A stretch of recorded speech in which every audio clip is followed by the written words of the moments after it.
It was 5 a.m. on June 6, 1944, at the Crisbeck Battery along the Normandy coast.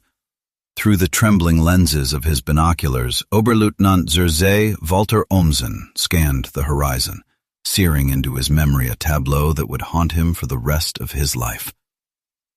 Piercing the gloom of pre-dawn, he witnessed a reality that directly contradicted every assurance given by the High Command.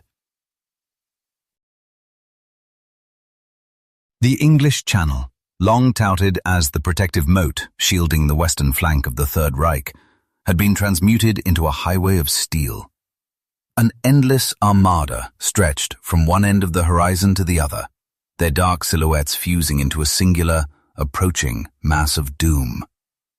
This invasion force consisted of 6,939 vessels, including 1,213 warships, 4,126 landing craft, 736 ancillary craft, and 864 merchant vessels, all crewed by over 195,000 naval personnel from 8 Allied nations. At 5:52 a.m., Ohmsen's battery received the command to engage. Precisely 3 minutes later, at 5:55 a.m., the first shells from his 210mm Czech-made Skoda cannons arced toward the fleet, mere droplets of water against an onrushing tsunami. His guns targeted the United States cruisers USS Tuscaloosa and USS Quincy, as well as the battleship USS Nevada. By 6:30 a.m., his battery would claim the destroyer USS Corey, the sole American destroyer lost on D-Day. From his reinforced concrete observation post atop the Crisbeck Battery, the 32-year-old naval officer had become the very first German defender to sight and engage the Allied invasion of Fortress Europe.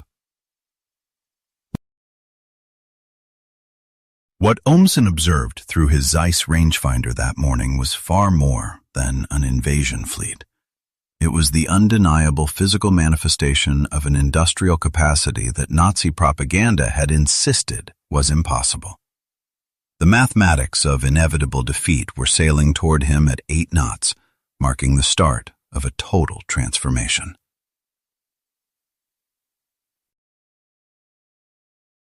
Within mere hours, German officers across Normandy would witness a demonstration of Allied industrial might that would dismantle every assumption regarding their enemy's capabilities, signaling the beginning of the end for Hitler's 1,000-year Reich. The darkness of June 5th had already delivered ominous portents. 50 miles from the coast, at Army Group B headquarters in Roche-Guyon, Lieutenant General Hans Speidel, Chief of Staff to Field Marshal Erwin Rommel since April 15, 1944, monitored reports that grew increasingly disturbing. Rommel himself was absent, having returned to Germany to celebrate his wife's birthday, firmly convinced that the weather was too severe for any invasion attempt. At 1:20 a.m., the 7th Army received notification of massive parachute drops across Normandy, where the 82nd and 101st Airborne Divisions, numbering over 13,000 men, were being delivered by Douglas C-47 Skytrains. General of the Artillery, Erich Marcks, commanding the 84th Corps from his headquarters in Saint-Lô, understood the situation immediately.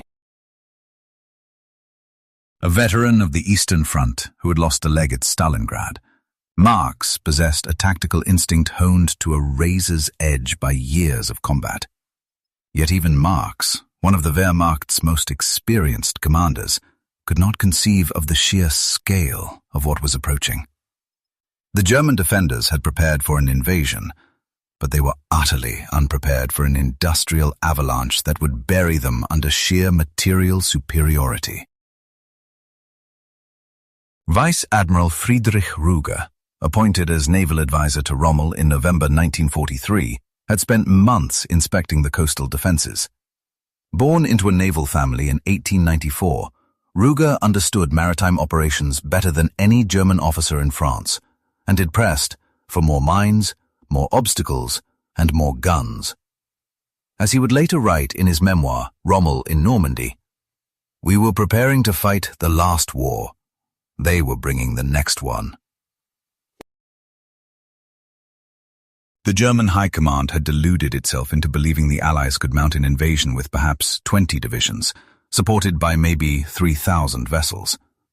They based these calculations on their own capabilities, mirroring their own limitations and experiences of scarcity and increasing industrial exhaustion. After 5 years of war, as the first light of dawn crept across the Normandy coast on June 6th, German observers in bunkers and posts from Cherbourg to Le Havre began reporting the impossible. They saw not hundreds of ships, but thousands.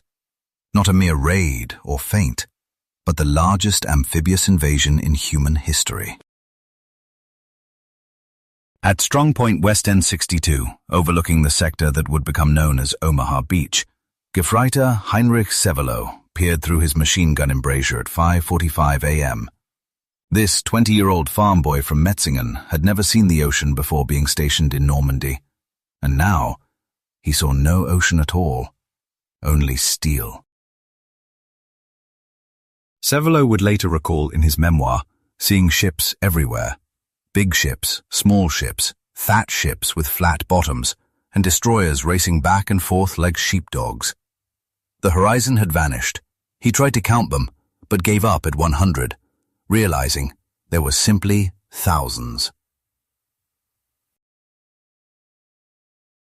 Across the 50-mile invasion front, German officers and soldiers experienced the same stunning realization. They were facing not just superior numbers, but a completely different order of magnitude.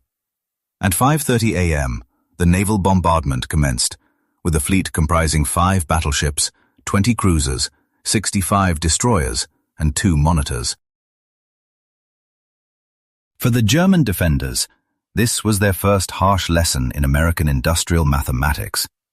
The USS Texas alone fired 255 rounds from her 14-inch guns in the first hour, with each shell weighing 1,400 pounds. In just 60 minutes, this single ship delivered 178 tons of high explosives, more than many German artillery regiments possessed in their entire ammunition reserves. Before the first soldier set foot on the beaches, the Allied naval forces had fired approximately 50,000 shells from destroyers, 23,000 from cruisers, and 3,500 from battleships, totaling roughly 130,000 tons of explosive ordnance. General of the Infantry, Gunther Blumentritt, Chief of Staff to the Commander-in-Chief West, would later testify, "We had prepared to fight soldiers. We found ourselves fighting factories." At 6 a.m., as naval shells continued to pulverize the Atlantic Wall, German defenders witnessed the second demonstration of Allied industrial superiority as the sky filled with aircraft, not in dozens or hundreds, but in thousands. Prior to the invasion, the Allies had already secured absolute dominion over the skies, executing more than 14,000 sorties to pave the way for the landings. In stark contrast, the Luftwaffe possessed only about 300 operational aircraft across all of France, managing a pitiful 319 sorties on D-Day itself. The disparity was mathematically absurd, with 46 Allied aircraft in the sky for every single German plane. This overwhelming inequality is best illustrated by Major Josef Priller of Jagdgeschwader 26, who, along with his wingman, Heinz Wodacik, conducted the only Luftwaffe attack on the beaches that morning. They strafed Sword Beach once before fleeing a swarm of Allied fighters, a brief incident that history records as proof of the German Air Force's total impotence. Despite the massive firepower directed against them, German defenders in key sectors initially felt confident in their ability to hold the line, particularly at Omaha Beach, where the 352nd Infantry Division occupied fortified bluffs. Their machine guns, housed in concrete bunkers, created interlocking fields of fire that turned the beach into a slaughterhouse for the first waves of the 1st and 29th American Divisions. From the moment the landings began at 6:30 a.m., resistance was ferocious. Heinrich Zevelo, manning an MG-42 at Widerstandsnest 62, later testified to firing over 12,000 rounds that morning.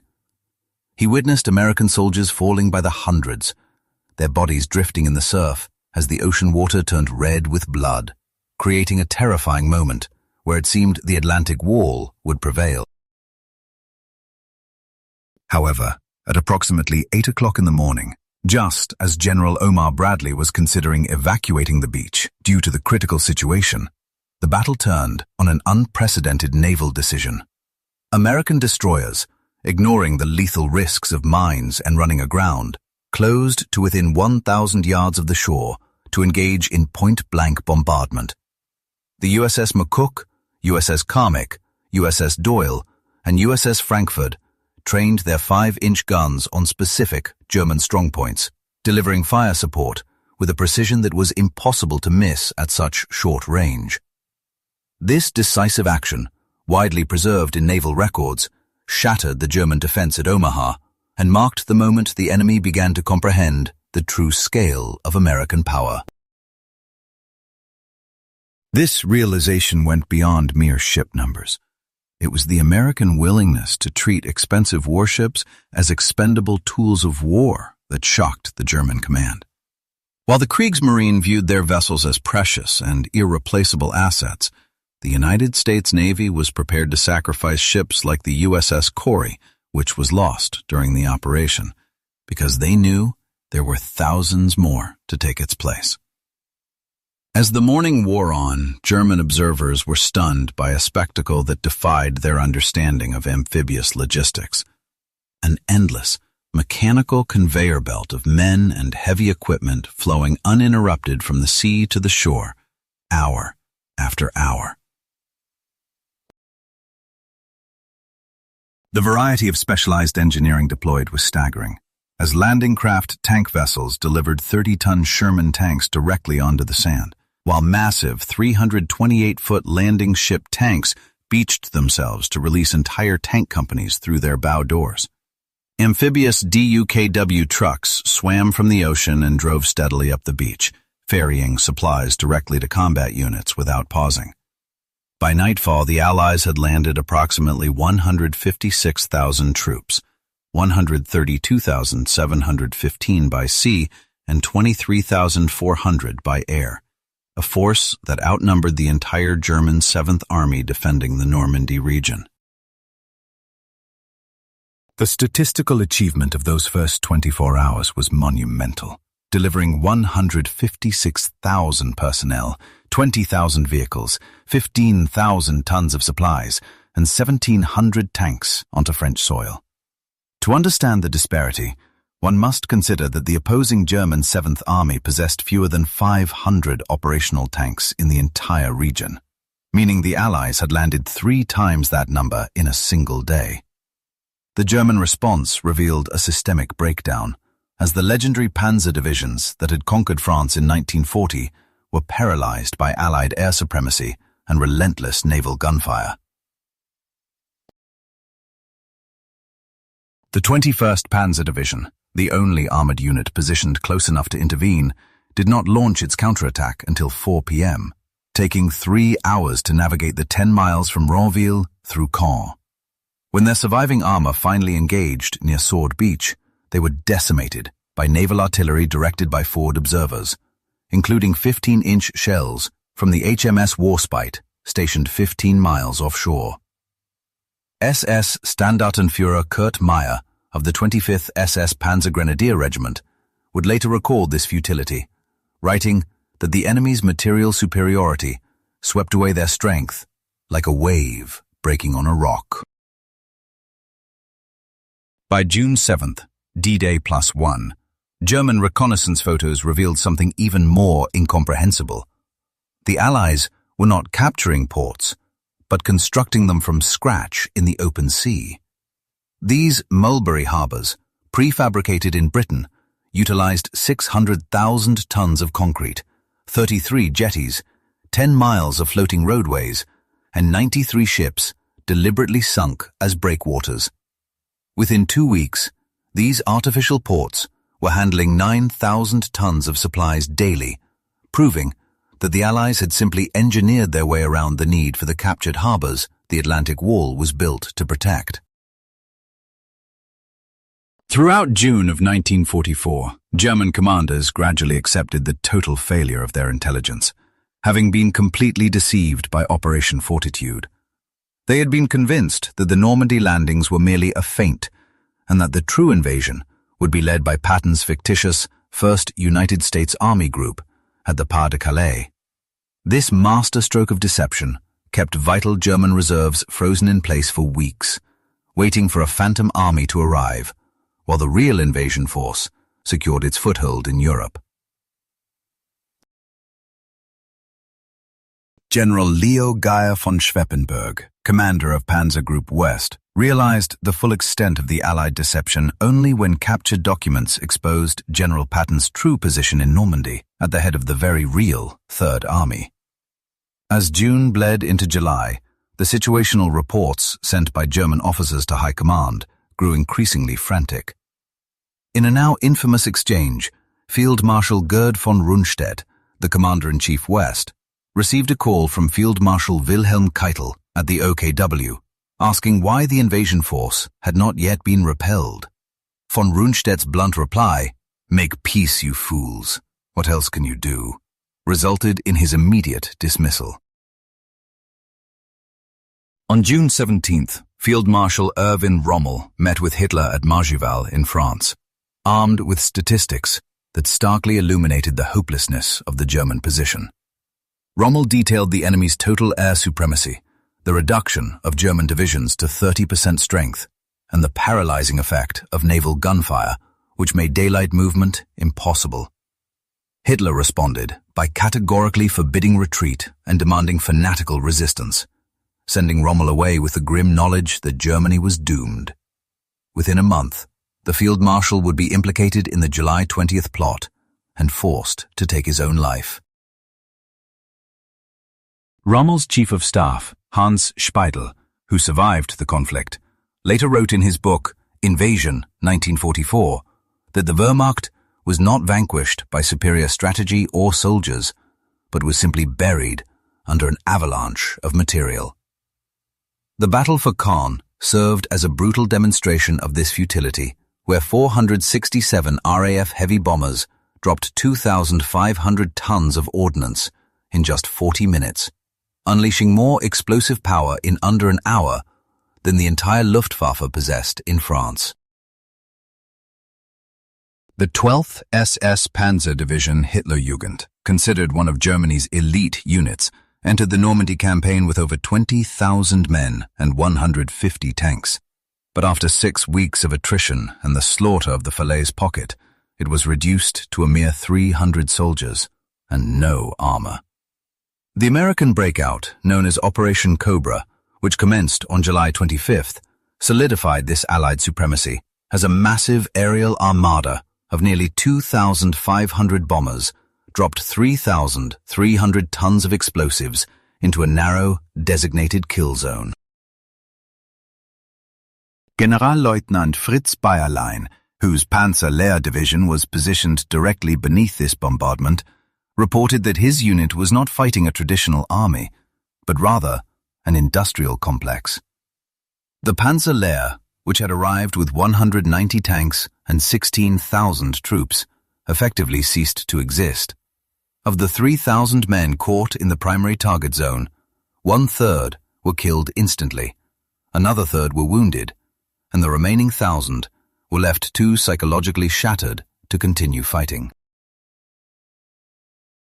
The operation was so intense that tragic friendly fire incidents resulted in over 100 American deaths, including Lieutenant General Leslie J. McNair, the highest-ranking U.S. officer killed in action in the European theater. Yet these losses were absorbed without halting the advance. The subsequent encirclement at the Falaise pocket became the graveyard of the German forces in Normandy, where between August 12th and 21st, apocalyptic scenes unfolded. Up to 15,000 Germans were killed, 50,000 were captured, and hundreds of tanks and artillery pieces were destroyed or abandoned. Although anywhere from 20,000 to 50,000 German troops managed to escape the encirclement, they fled as disorganized remnants rather than a cohesive fighting force. The German General Staff struggled to grasp the reality that they were no longer engaged in a military campaign, but were losing a vast industrial equation. The production statistics for 1944 paint a stark picture. While Germany peaked at roughly 2,000 tanks a month, the Allies were operating on a completely different scale. The disparity was overwhelming. In 1944, German aircraft production stood at roughly 39,800, while America produced 96,000. German military truck production totaled 68,000, whereas American factories churned out 650,000 trucks. Figures that did not even include the massive outputs from British, Canadian, or Soviet industries. Germany found itself fighting the entire world's industrial output with the capacity of a single medium-sized nation that was being systematically dismantled by bombing. Total American wartime production included 297,000 aircraft and 41 billion rounds of ammunition. As General Franz Halder, the former chief of the General Staff, calculated after the war, the Allied advantage in production was approximately 5-1, rising to 10-1 in critical categories like transport trucks. Halder concluded that the Wehrmacht was not merely defeated, but mathematically eliminated. The German officers who survived Normandy underwent a profound psychological transformation, witnessing not just a military loss, but the complete invalidation of the Nazi ideology, which preached German superiority and American weakness. This realization was particularly devastating for young officers raised under Nazism, who had been indoctrinated to believe Americans were soft and incapable of fighting. Instead of a weak enemy, they discovered an adversary equipped with machines to handle the heavy labor, radios for precise coordination, and unlimited ammunition for practice. This shattering of their worldview caused the suicide rate among German officers to spike dramatically. Facing military defeat was one thing, but accepting the total collapse of their reality was a burden many could not bear. Beyond sheer numbers, the Wehrmacht confronted a terrifying technology gap. Proximity fuses turned anti-aircraft fire into precision killing, while radar-directed naval gunfire could strike targets miles inland with first-round accuracy. Innovations like the DUKW amphibious trucks and Hobart's funnies, specialized tanks designed to clear mines and destroy bunkers, proved that the Allies solved tactical problems through engineering rather than blood. Throughout the campaign, the dread of naval bombardment was pervasive, typified by the battleship HMS Rodney, whose 16-inch guns could hurl a 2,448-pound shell 23 miles inland. The massive main batteries of the USS Nevada, USS Texas, and HMS Warspite were effectively transformed into super-heavy artillery, capable of obliterating any designated target with devastating precision.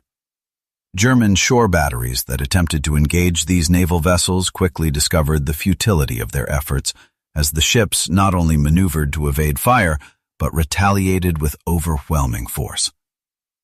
By July 1944, German movement during daylight hours had become virtually suicidal. Allied fighter bombers operating in cab ranks and directed by forward observers could descend upon and destroy any target within minutes. The sheer disparity in air power was illustrated by staggering statistics. While the Allies maintained over 12,000 aircraft in the theater, the Luftwaffe could muster only 300 to 500 operational planes. Daily activity reflected this imbalance, with Allied forces flying between 5,000 and 8,000 sorties per day, compared to a mere 50 to 100 from the German side, on the rare occasions they could fly at all. The final data from the Normandy campaign, spanning June 6th to August 30th, 1944, told the definitive story of Allied industrial supremacy. During this brief window, over 2,052,000 personnel came ashore, accompanied by 438,471 vehicles and nearly 4 million tons of supplies, while Allied aircraft completed more than 480,000 sorties. In stark contrast, the Wehrmacht suffered catastrophic losses, including 240,000 men killed and 200,000 captured, alongside the destruction of 2,200 tanks and assault guns, resulting in the effective erasure of more than 40 divisions. In 1954, a decade after the invasion, surviving German officers convened in Bonn for a private symposium to analyze the Normandy campaign. General of Infantry Günther Blumentritt, who had served as Chief of Staff to both Field Marshals von Rundstedt and von Kluge, delivered a keynote address in which he observed that the fundamental nature of warfare had shifted. It was no longer a contest between armies, but a competition between economic systems. Blumentritt reflected that while the German command focused on counting divisions and measuring the courage of their troops, the Allies were focused on factory output and production metrics. He admitted that the image which still haunted him was that of American bulldozers casually shoving aside destroyed German tanks, simply to clear the path for an endless column of supply trucks. The German commanders who witnessed the invasion were irrevocably changed by the sheer scale of the material superiority they encountered. Hans Speidel went on to become a key NATO general, instrumental in integrating West Germany into the Western Alliance, while many other veterans of Normandy became staunch proponents of European economic integration, understanding that European nations could only hope to rival American industrial capacity by pooling their resources. Field Marshal Albert Kesselring, who had commanded German forces in the Italian theater, drew a sharp distinction between his experiences there and the reality faced by those in France. He noted that while German troops could engage the Allies on relatively equal footing in the mountainous terrain of Italy, the open ground of Normandy allowed the enemy to deploy their full industrial power, effectively erasing the defending forces. On June 6, 1984, marking the 40th anniversary of D-Day, Walter Ohmsen returned to the Krisbeck battery as an honored guest. The former Oberleutnant Zurzay, then 73 years old, stood at the very observation post where he had first sighted the invasion fleet. Addressing a gathering of veterans from both sides, he recalled standing there 4 decades prior and witnessing what he described as the impossible. A sea completely obscured by ships stretching from one horizon to the other. Ohmsen realized in that instant that the propaganda he had been fed was false, as weak or divided nations could not possibly construct 7,000 ships, nor coordinate an invasion of such magnitude. He described firing his guns at the armada as a futile gesture, akin to throwing stones at the incoming tide. Although they managed to sink one destroyer and damage a few others, for every vessel they struck, 100 more passed by unscathed. While modern military officers study the tactics of Normandy, Ohmsen insisted that the true lesson was much simpler. In modern warfare, the victor is the side with superior production capabilities. They learned that industrial capacity is synonymous with military capacity, and the vast fleet he witnessed that morning was not merely an invasion force, but the tangible manifestation of American industrial might. The German officers watching the approach of nearly 7,000 Allied ships were witnessing more than just an amphibious assault. They were seeing the future of warfare, where industrial output would outweigh all other factors. That haunting image of an armada filling the horizon served as the physical embodiment of democracy's unleashed power, applying industrial strength to military objectives on a scale that rendered traditional martial virtues largely irrelevant. While they had prepared for conventional war, they were instead confronted by the unbridled industrial capacity of the United States, realizing with terrible clarity that the war they understood was over.